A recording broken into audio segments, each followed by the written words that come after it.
prove to the establishment that the concentration camp technique, the reversion to the second dimension of fascism, the terrorist phase, but to prove that this terrorism won't work on us, it won't stop our movement.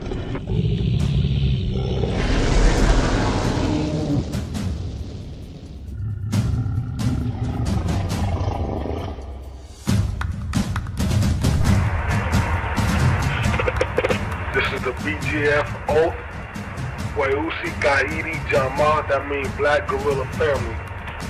If I should break my stride or falter at my comrade's side, this oath shall kill me. If my words should prove untrue, should I betray the chosen few, this oath shall kill me. Should I submit to greed or lust, should I betray the people's trust, this oath shall kill me. Should I grow lax in discipline, in time of strife refuse my hand, this oath shall kill me. Should I fear any man or be slow to take a stand, this oath shall kill me. Long live the spirit of George Lester Jackson and the guerrillas of Black August, Mousie, Gaidi, Jama.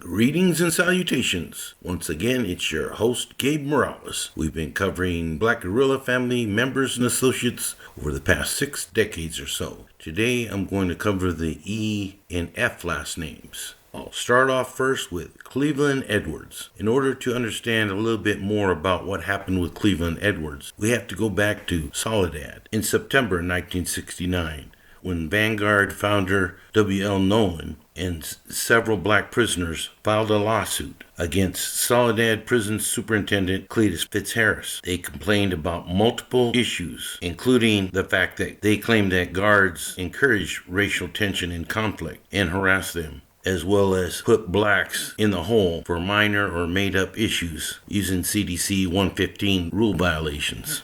They were housed at O Wing of Soledad, maximum security row. They were joined approximately a month later when future Black Guerrilla Family members Hugo Pinnell, Eugene Grady, and Edward Whiteside were transferred into CTF Soledad from Folsom Prison. According to BGF members, W.L. Nolan was viewed as being a troublemaker, stirring up fellow black prisoners. And on November 12, 1969, staff began a crackdown, shaking down inmates and supposedly roughed up W.L. Nolan. Edward Whiteside was also sent to isolation, allegedly without just cause.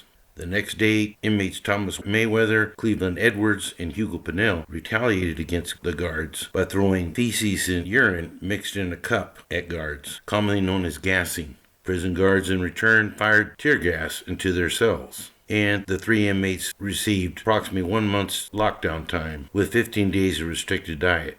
According to black prisoners, they were harassed continuously after that time period, and in particular pointed out that there was a racist sergeant named Richard Mad Dog Maddox, who was a white southerner and in charge of the yard for O Wing segregation unit. On the morning of January 13, 1970, around 0900 hours, convicts were let out of their cells to go to the exercise yard. Before they went out to the yard, standard operation procedures required that they be strip searched, as well as upon their return. The yard was approximately 40 foot by 150 feet, surrounded by a brick wall and barbed wire fences. That day, guard O.P.G. Miller was assigned the yard gunner position. Miller was known to be a marksman. The following black prisoners were released to yard: W.L. Nolan, Thomas Mayweather, Eddie Whiteside, Earl Satcher, John Randolph, Alvin Jug Miller, and Cleveland Edwards. Also at the same time, released were Aryan Brotherhood members Howard Smiley Hole, Richard Cactus Ferguson, Eric Hawaiian John Fanning, who was actually a Samoan, Billy Buzzard Harris, Ronnie Harper, and Robert Chuka Wendiker, who was half Hawaiian and half German. In addition, several Mexican Mafia members were released to the yard, but they stayed out of this particular racial incident that day.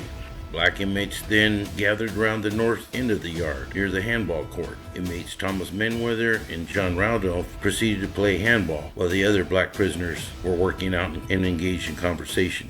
The whites converged at the center of the yard, and it was at that time period that Chuka Wendiker walked over where Nolan and Mayweather were standing. As W.L. Nolan saw Whitaker approaching, he punched him in the head, which set off brawls between the Aryan Brotherhood and black prisoners. Whitaker, knowing that W.L. Nolan was a champion boxer, decided to tackle him, when O.P. Miller fired at them both, killing W.L. Nolan. Inmate Thomas Menweather then ran towards Whitaker, but was jumped by Buzzard Harris and Harper. Cleveland Edwards then ran towards Nolan, trying to assist him as he was bleeding to death. Then, according to reports, O.P. Miller fired fatal shots, killing Cleveland Edwards and Jug Miller. Only Aryan Brotherhood member Billy Buzzard Harris was struck in the groin by a ricochet bullet. There were 3 shots in total, all 3 of them fatal. There were no warning shots. Yard gunner O.P. Miller then ordered everybody to get down on the ground and threatened to shoot anybody who moved. The inmates were removed from the yard as Sergeant Richard Maddox threatened them and said that Officer Miller would shoot anybody who did not comply with his orders. At the time when this went down, Black Family founder George Jackson was housed in Y Wing of Soledad, but stated, "Long live the memory of all 3 who died, Comrade Edwards, Comrade Miller, and Comrade W.L. Nolan. Let their satisfaction come from the fact that the shots that murdered them were the first in a war to the death with fascism."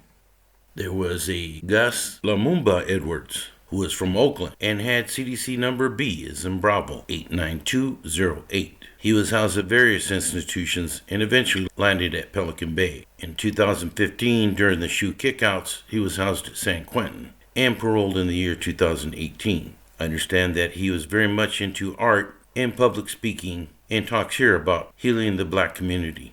My birth name is Gus Lumba Edwards. Most people call me Lamumba. It's an African name, Swahili name. I was in prison from June 23rd, 1977, and I was just recently paroled on April 29th of 2018 this year. That's almost like 40 years and 9 months, pretty close to 41 years altogether. Prior to being released, being paroled from those cages or prison life, I assure that wherever I go on the streets, I spoke in front of California Prison Focus. I spoke on KPO radio, KPFA radio, various other forums in high schools and churches, just to try my best to heal the community by them understanding where I came from, just to try to stop that violence within the community by letting them know the consequences of going to prison when you get there. I'm just trying my best to save a life. And I assure those guys behind those walls that I know that's what they want to do. They want to get out and give back to the community. And they know for the rest of my life, because of what crime that I committed, I'm going to make an amends for the rest of my life. I already know that. That's guaranteed. And I'm doing just that. There was Randall Sondai, a.k.a. Blue Ellis, CDC number 68769. Understanding in 1981, when he was 16 years old, he was convicted of a crime and given a life sentence. During his entire incarceration, Ellis professed his innocence and eventually joined the BGF and was considered to be a BGF lieutenant. I show that he was housed in the Security Housing Unit until the year 2015 when he was housed at Centinela. But I show that Randall Sondai Ellis has since been released. There was Bobby, a.k.a. Joka Evans, who I believe had a C number at one time, but then came back in the system under T number 55028. His name was mentioned after the death of Sergeant Hal Birchfield at San Quentin Donner Section on June 8, 1985, which was just a couple years before I started.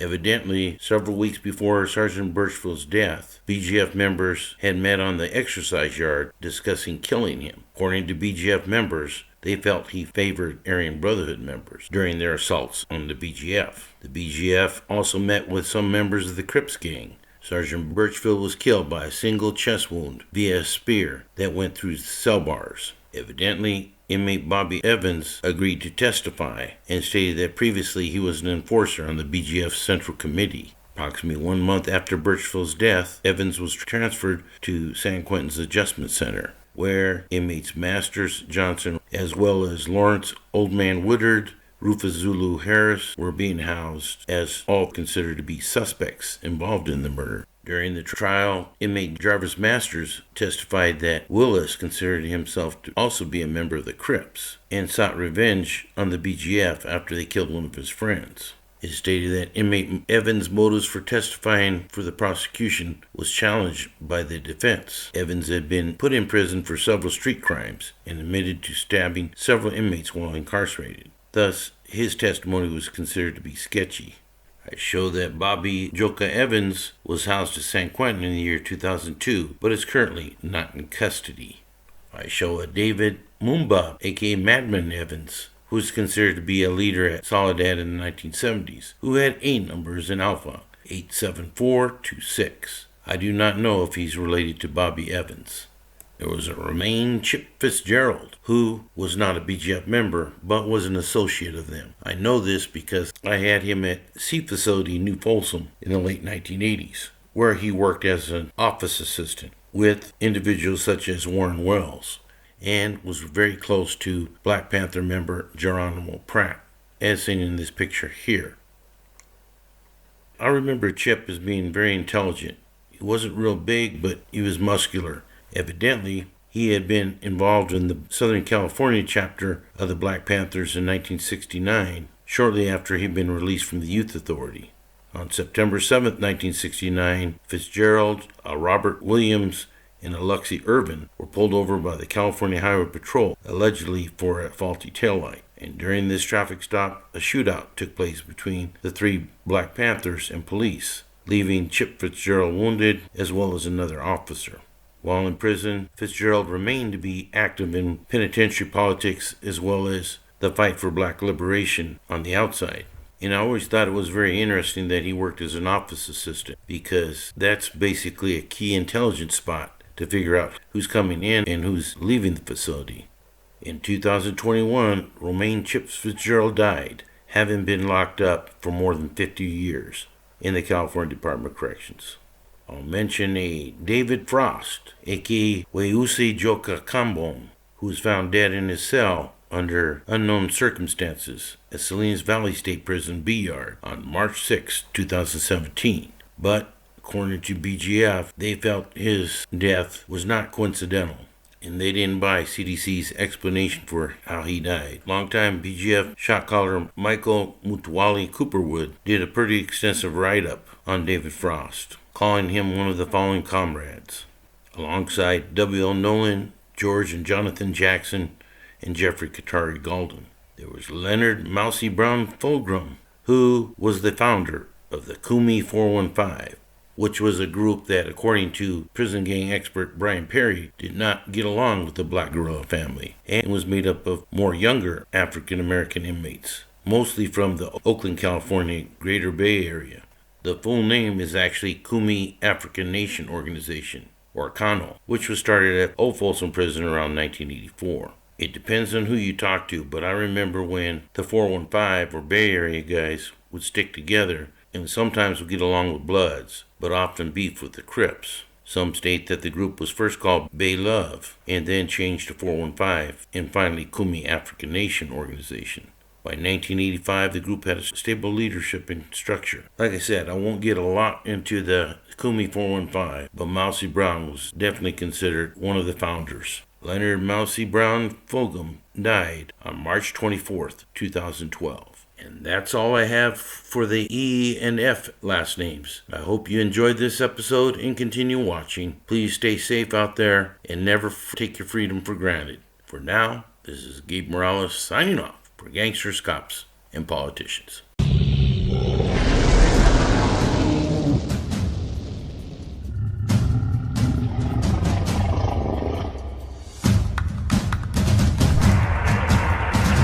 Should I go lax and discipline?